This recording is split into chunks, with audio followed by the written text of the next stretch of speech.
Hello and a very good evening to all of you. I am Kinjal and I am your mentor for English language. Welcome to other 24/7 regulatory bodies and SO channel. So हम आज बात करने वाले हैं urbanisation के बारे में. This is a topic which is very much relevant in 2023.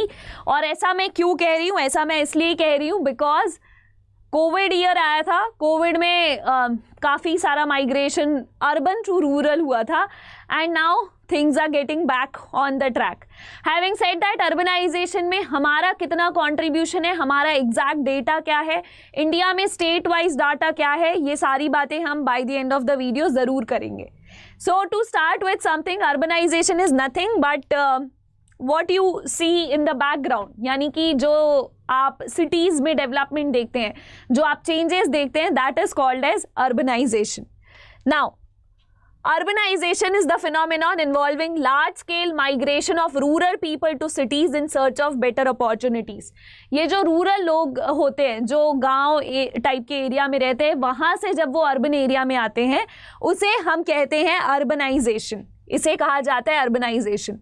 तो इस अर्बनाइजेशन के इफ़ेक्ट्स क्या क्या होते हैं, what are the effects of urbanization. सबसे पहले जैसे ही पॉपुलेशन, एक मैसिव पॉपुलेशन जब आती है एक जगह छोड़ के दूसरी जगह पे, तो सोचो गांव में रहने वाले अब लोग कम हैं, शहर में रहने वाले अब डबल हो चुके हैं.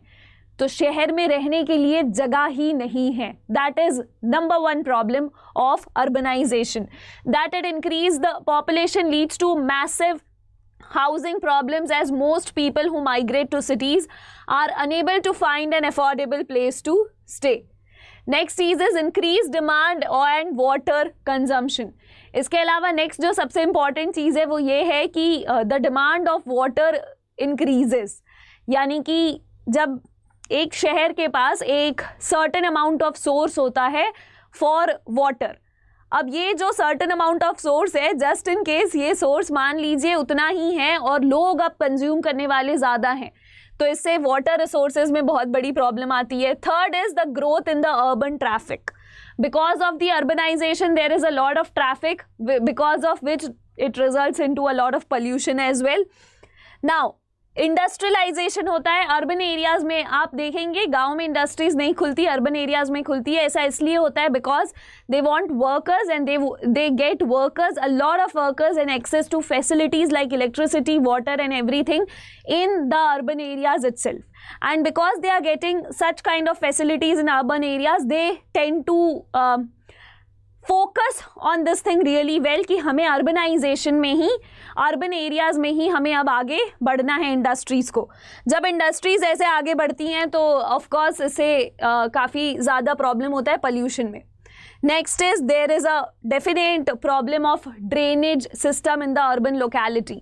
आप किसी भी अर्बन लोकेलिटी की बात कर ले, अगर आप खुद एक अर्बन एरिया में रहते हैं तो कहीं पे भी घर लेने से पहले या फिर कहीं पे भी घर किराए से लेने से पहले भी हमेशा हमारे पेरेंट्स और हम खुद भी ये चेक करते हैं कि वहाँ का ड्रेनेज सिस्टम कैसा है और वहाँ पे सैनिटेशन कितना है. सैनिटेशन एज इन, अगर कई जगह पे ओपन ड्रेनेज सिस्टम है, कई जगह पे क्लोज ड्रेनेज सिस्टम है, तो ये day to day life basic problems हैं जो फेस करते हैं.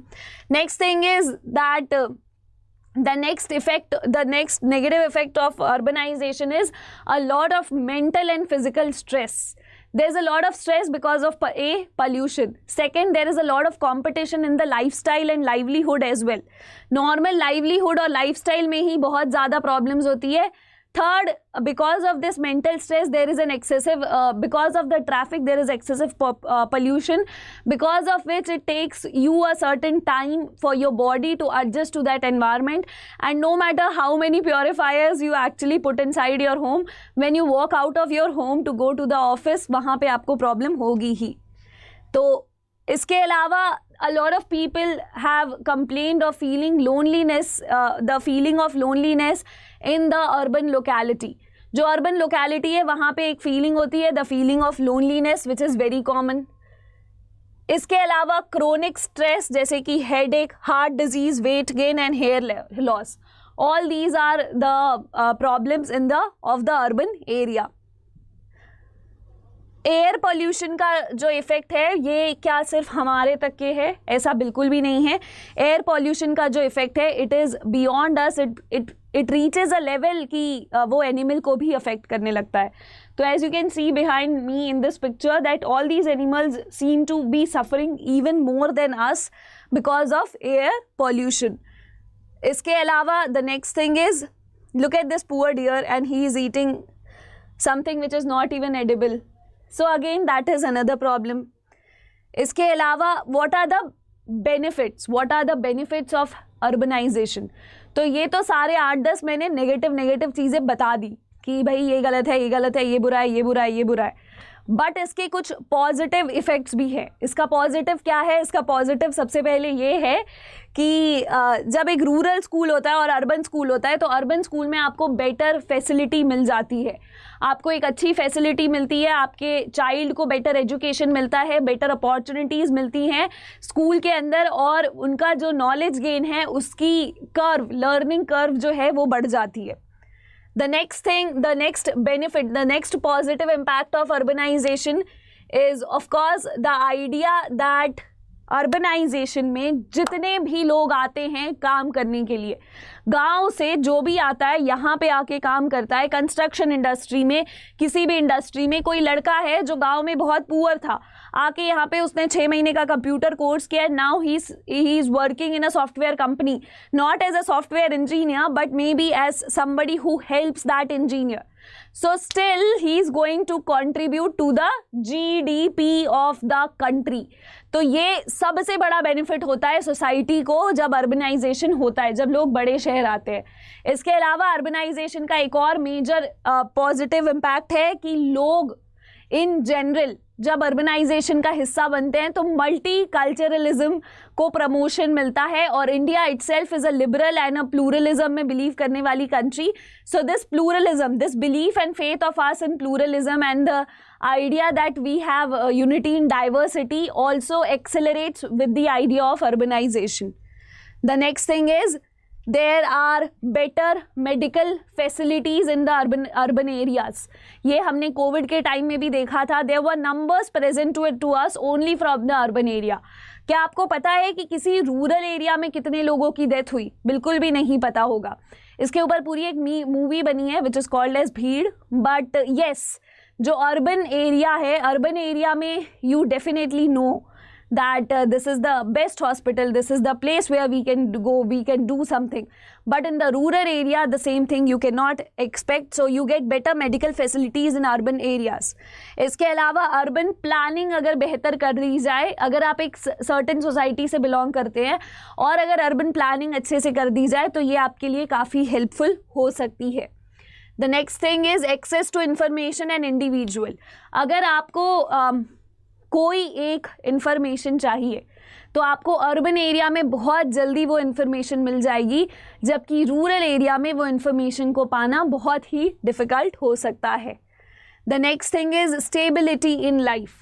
लाइफ में रूरल एरिया में you will never feel stable. Urban area में at least you have an hope to feel stable. इसका मैं आपको एग्जाम्पल भी दे सकती हूँ. अगर आप रूरल एरिया में हैं, आप एक कोई भी प्रोफेशन कर रहे हैं तो उसकी एक लिमिटेशन होगी. अगर आप मान लीजिए लोअर मिडिल क्लास बैकग्राउंड से बिलोंग करते हैं और आप रूरल एरिया में ही रहते हैं तो आपके पास जो अपॉर्चुनिटीज़ होगी एक्सप्लोर करने के लिए वो भी कम होगी, और वो आप उसमें कितना बड़ा कर सकते हो वो भी एक दायरा होगा. बट अगर आप इसी अपॉर्चुनिटी को अर्बन एरिया में कहीं पे एक्सप्लोर करोगे तो वो दायरा डबल हो जाएगा.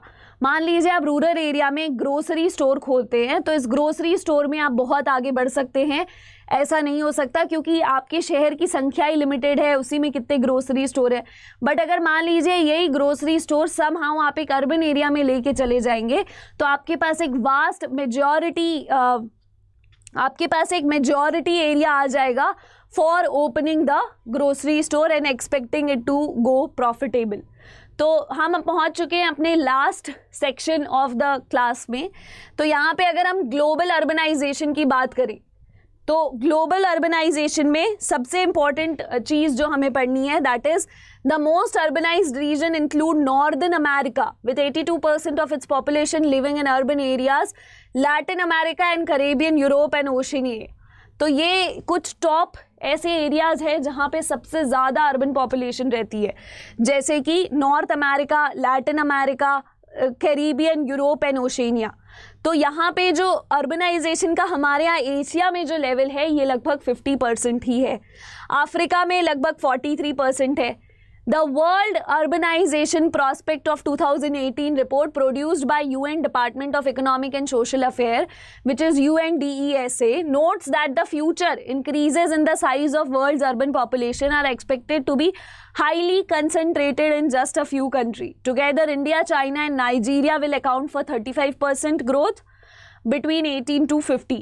तो एक अंदाज़ा इन्होंने लगाया है कि क्योंकि एशियन कंट्रीज़ 50% ही अर्बन होती है, जनरली लोग चाहते हैं कि वो अपनी गांव अपनी शहर में ही रहे, तो इसीलिए जो अर्बनाइजेशन है ये एशिया में कम होगा।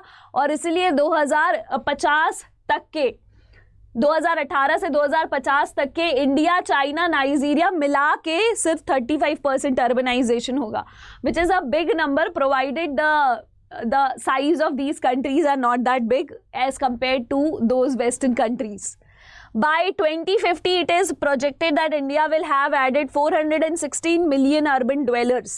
2050 तक के ये एक एक्सपेक्टेशन है कि हमारे पास लगभग 416 मिलियन लोग जो होंगे अर्बनाइजेशन में आ जाएंगे। Currently, India's population stood at 1210 million in 2011 with urbanization level of 31.1%। ये 2011 का सेंसस है। स्टेट वाइज अगर हम सिनेरियो करें तो 75% ऑफ अर्बन पॉपुलेशन कहाँ कहाँ रहती है? ये रहते हैं महाराष्ट्र, यूपी, तमिलनाडु, वेस्ट बंगाल और आंध्र प्रदेश में। सोचो, Haryana is not even a part of it. Gujarat, Karnataka, MP, Rajasthan and Kerala. Maharashtra leads with 50.8 million people, 50.8 million वहाँ पे अर्बन हो चुके हैं, 13.5 of total of the country. तो ये सोचो, महाराष्ट्र अकेले में 13.5% लोग जो है अर्बनाइजेशन को एक्सप्लोर कर रहे हैं। UP accounts for 44.4 million, followed by Tamil Nadu at 34.9 million. High scoring state Goa is the most urbanized state with 62.2% urban population. Goa सबसे ज़्यादा urbanized है, 62.2% population. Tamil Nadu, Kerala, Maharashtra, Gujarat have attended 40% urbanization. ये गोवा से काफ़ी कम है, जस्ट 40% अर्बन हुए हैं। गोवा पूरा 62% अर्बन हुआ है। सोचो, इतना छोटा सा स्टेट, उसमें 62% अर्बन हो चुका है। Among the northeastern states, Mizoram is the most urbanized with 51%. Low scoring states are Bihar, Orissa, Assam and Uttar Pradesh. Continue to be at a lower level of urbanization. UT में the NCT of Delhi and the UT of Chandigarh are most urbanized with 97.5 and 97.25. तो चंडीगढ़ और दिल्ली दोनों ही completely organized है, urbanized है। दिल्ली जो है 97% urbanized है, चंडीगढ़ भी लगभग 97% और urbanized है। फिर इसके बाद है दमन, दीव और लक्षद्वीप जो 75% अर्बनाइज्ड है। India's global commitment regarding urbanization is the SDGs goal 11 promotes urban planning as one of the recommended method. तो UN Habitats of New Urban Agenda was adopted at Habitat 3rd in 2016. It put forth the principle of the planning, construction, development, management and improvement of urban area. तो इनके 5 गोल है, SDG गोल 11 के 5 गोल है और ये पाँचों गोल को इन्हें अच्छे से पूरा करना है। The UN Habitat of 2020 suggests that the spatial condition of a city can enhance to power generate social, economic and environmental value and well-being. कि वहाँ की जो कंडीशन है, UN Habitat of 2020 कहता है कि एक एरिया की जो कंडीशन है, एक शहर की जो कंडीशन है, वो कंडीशन वहाँ के सोशल, इकोनॉमिकल, एनवायरमेंटल वैल्यू और वेल-बीइंग, ये चारों एरिया को कवर कर सकती है।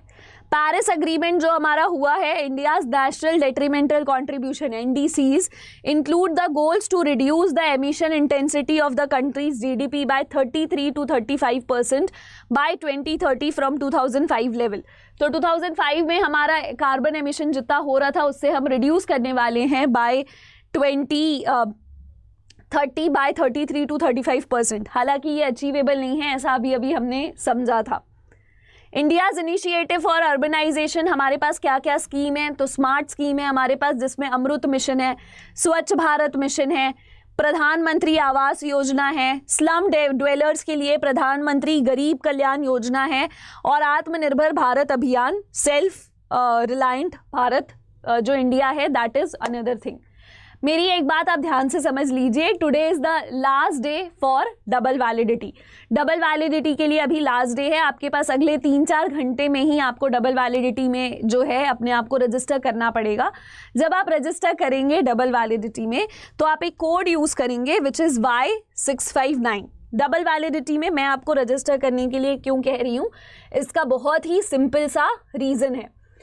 देखिए मैं समझती हूँ you are preparing for RBI SEBI NABARD. अगर मान लीजिए आप RBI सेबी नबार्ड के अलावा आप प्रिपेयर करना चाहते हैं SBI, IBPS, RRB, PO, clerk, इन सब के एग्ज़ाम्स के लिए, या IBPS SO भी, तो आने वाला 6 महीने आपके लिए बहुत इंपॉर्टेंट हैं। तो आप रजिस्टर कर सकते हैं बैंक महापैक प्लस में। जब आप बैंक महापैक प्लस में रजिस्टर करेंगे तो आप 6+6 मंथ्स वैलिडिटी को चूज़ करेंगे और फिर यहाँ पे जाके व्यू ऑफर देखेंगे। व्यू ऑफर में देखने के बाद जैसे ही आप व्यू ऑफर में देखेंगे फिर यहाँ पे आपको एक कूपन कोड एंटर करना होगा Y659, और जैसे ही Y659 आप अप्लाई करेंगे, ये Y659 आप अप्लाई करेंगे, you will get maximum possible discount on Y659, और इसके थ्रू यू विल रजिस्टर। तो ये कोर्स जो है it will reduce down to just 4,323 rupees. इसमें आने वाले टाइम में quizzes, test, mock series of SBI, IBPS, RBI, SEBI, NABARD, जितने भी बैंकिंग और रेगुलेटरी और SO के एग्ज़ाम्स हैं वो सभी कुछ कवर होंगे। इवन आप ECGC, PO के बारे में सोच रहे हैं तो भी ये एक बहुत अच्छी अपॉर्चुनिटी है। मेक श्योर कि आप सुबह मेरे साथ 11 बजे जुड़ें फॉर प्रैक्टिसिंग इंग्लिश, और वोकैबलरी के लिए शाम 7 बजे इसी चैनल पे। Bye and take care.